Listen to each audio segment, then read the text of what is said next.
मोल मजुरी करत आलो, दोन दोन पैसे कमावत आलो, एक एक पै ना पै जमा करत आलो, एक एक पै ना पै, आणि त्या जमा झालेल्या पैशातील हे तुला तुला थोडाफार दिलेले पैसे आहे.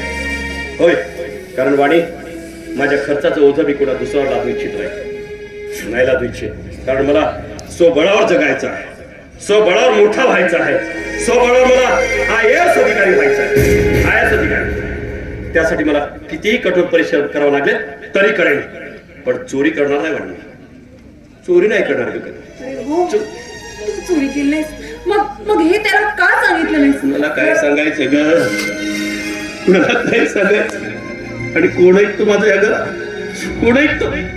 काय सांगायला गेलं, बोलायला गेलं तर मारझोड करतात, माझ्यावर अत्याचार करतात.